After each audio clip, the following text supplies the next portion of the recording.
नमस्कार, मैं हूं नीलू। तो एक बड़ी बैठक हुई है रूस और चीन के बीच। बताया जा रहा है कि जिस तरह से ईरान को ट्रंप ने धमकी दी, ईरान ने अपनी तैयारी उससे लेकर शुरू कर दी और जो उसके सहयोगी देश थे, जो खास तौर से ट्रंप की इस धमकी के बाद ईरान के साथ खड़े हैं, उन्होंने भी अब बड़ी बैठक की है। रूस और चीन की ये बैठक किस तरह से ईरान को सपोर्ट करने के लिए, बातचीत करने के लिए मयंक मेरे साथ जुड़ गए हैं। देखिए, मॉस्को में एक बड़ी बैठक हुई है जिसमें रूस के जो विदेश मंत्री हैं सरगेई लावरोव ये मौजूद थे और चीन के विदेश मंत्री वांग यी ये दोनों इस बैठक में मौजूद थे। चीन के जो विदेश मंत्री हैं वो मॉस्को के दौरे पे हैं और उन्होंने पुतिन से भी मुलाकात की है और बताया ये जा रहा है कि इस पूरी बैठक में सीक्रेट तौर पे ईरान के भी कुछ प्रतिनिधि शामिल थे। ये बड़ी गौर करने की बात है कि जैसी सोशल मीडिया पे चर्चाएं हैं कि आपको जो खबरें मिल रही हैं वो ये मिल रही हैं कि रूस के विदेश मंत्री और चीन के विदेश मंत्री की मुलाकात हुई, चीन के विदेश मंत्री पुतिन से मिले। ये खबरें तो हैं, लेकिन एक अंदर जिसकी इस बात की भी चर्चा है कि इस बैठक में ईरान के भी कुछ आला अधिकारी शामिल थे। इस बैठक में कई चीजें डिस्कस हुई हैं। पहली चीज तो ये कि अगर ट्रंप या अमेरिका ईरान पर हमला करता है, उस स्थिति में रूस और चीन का क्या कदम होगा, ईरान के साथ मिलकर कैसे अमेरिका को जवाब देना है। बात नंबर एक।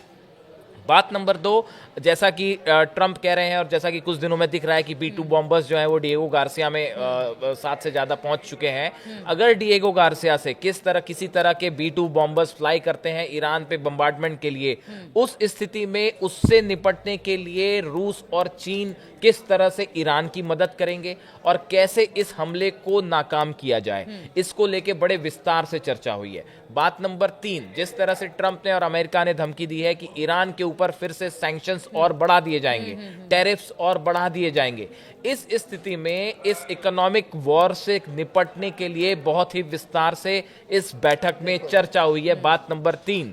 बात नंबर 4, अमेरिका लगातार ये कोशिश कर रहा है कि इंटरनेशनल स्टेज पर ईरान को अलग थलग कर दिया जाए।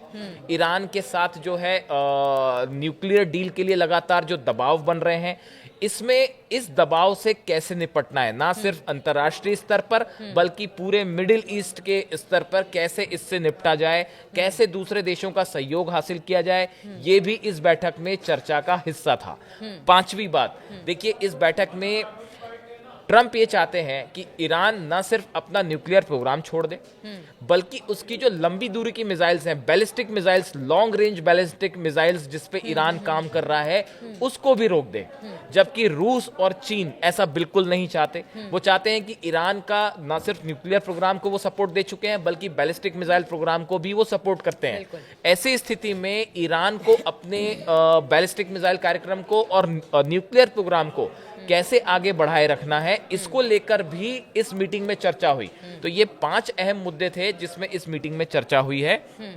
अब सवाल ये है कि देखिए, इस पूरे इलाके में मतलब जिसकी चर्चा है सोशल मीडिया में बहुत ज्यादा, अगर आप समझने की कोशिश करें तो देखिए, मिडिल ईस्ट में अमेरिका अपना प्रभाव किस तरह बना के रखता है। इजराइल के जरिए वो इजराइल को हथियार दे रहा है, इजराइल के पास मिसाइल्स प्रोवाइड कर रहा है, फाइटर प्लेन F-16 प्रोवाइड कर रहा है और इजराइल के जरिए चाहे फिलिस्तीन हो, चाहे गाजा हो, ईरान हो, लेबनान हो, सीरिया हो, इसके ऊपर अपनी प्रभुत्व जमाने के लिए अमेरिका इजराइल का उपयोग करता है।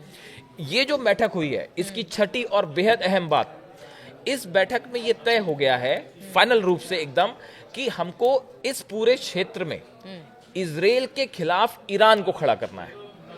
अमेरिका का प्रभाव कम करने के लिए ईरान को मजबूत करना होगा। ये चीन और रूस अमेरिका इजराइल को मजबूत करने पर तुला हुआ है और अब चीन और रूस ईरान को सामने खड़े करके, हाँ बिल्कुल सही कह रहे हो, ये पूरा एक वॉर स्ट्रेटजी, एक लंबे समय की प्लानिंग हो गई है इस बैठक में कि भाई अमेरिका इजराइल को आगे बढ़ा के इस क्षेत्र पे मिडिल ईस्ट में कब्जा करना चाह रहा है, हम ईरान को आगे बढ़ाएंगे और ईरान को इतना मजबूत कर दिया जाए कि वो इजराइल को काउंटर कर पाए, इजराइल भारी ना पड़े।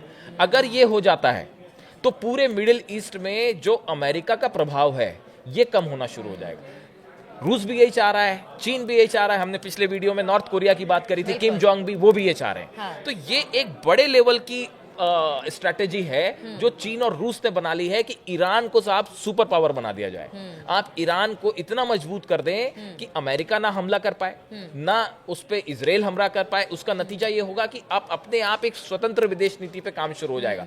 ये इसीलिए ये हम आज इस वीडियो की चर्चा मतलब इसीलिए किसी कर रहे तरह हैं। की कोई दबाव की राजनीति जो कहते हैं ना कि आप देखिए, कोशिश हाँ, लगातार अमेरिका इस कर रहा है बैठक कि के दबाव बाद बना के इस बैठक के बाद रूस की तरफ से कहा गया कि हम ईरान के साथ किसी भी तरह का अगर आप न्यूक्लियर डील करना चाहते हैं अमेरिका, तो ये म्यूचुअल रिस्पेक्ट पे बेस होना चाहिए। अच्छा। आप सम्मान के साथ समझौता करिए, ऐसा कहा गया है इस बैठक के बाद। आप समझ लीजिए जो खामेनेई कह रहे थे वही रूस और चीन भी आप कह रहे हैं। दूसरी चीज, चाइना और रशिया ने इस बैठक के बाद अपने दोनों के देशों के लिए कहा friends for ever never enemies. ये चीन और रूस एक दूसरे के लिए कह रहे हैं कि भाई हम हमेशा एक दूसरे के दोस्त हैं, कभी दुश्मन नहीं है। लेकिन अब इस ग्रुप में ईरान भी शामिल हो चुका है। अब ये जो फ्रेंड्स फॉर एवर की जब भी हम बात करेंगे तो वो रूस और चीन की ही बात नहीं होगी, उसमें ईरान की भी बात होगी।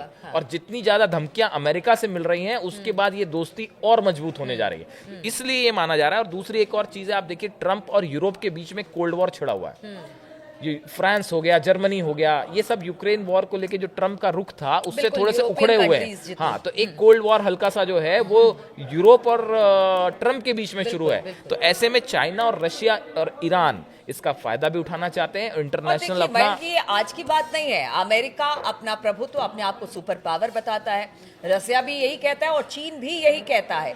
तो अब जब एक तरफ अमेरिका है तो अब रूस और चीन जो है वो एक तरह से कह लीजिए कि अमेरिका को डाउन करने की कोशिश बिल्कुल, है बिल्कुल, ईरान के थ्रू, और प्लस टैरिफ को भी लेकर, क्योंकि दोनों इस वक्त कहते हैं ना कि घायल शेर, एक तरह से टैरिफ की मार भी पड़ रही है और दूसरे बहुत अच्छे रिश्ते नहीं है। पुतिन से कोशिश तो की ट्रंप ने बनाने की, लेकिन वैसा कुछ देखने को नहीं मिला। तो अब यही वजह है कि ये सारी चीजें अब दिखाई दे रही हैं। बिल्कुल, और इसका प्रभाव क्या होगा ये आने वाले कुछ दिनों में मिल जाएगा देखने। चलिए, तो इसका प्रभाव क्या होगा, किस तरह से देखने को मिलेगा अब जब रूस और चीन ने बैठक कर ली है ईरान के समर्थन में, स्ट्रेटेजी की प्लानिंग पूरी तरह से हो गई है। अब अमेरिका इसको कैसे लेगा, किस तरह से अमेरिका की अब अगली स्ट्रेटेजी होगी, क्या रुख रहेगा, इस पर लगातार हमारी नजर बनी रहेगी। आप बने रहिए हमारे साथ।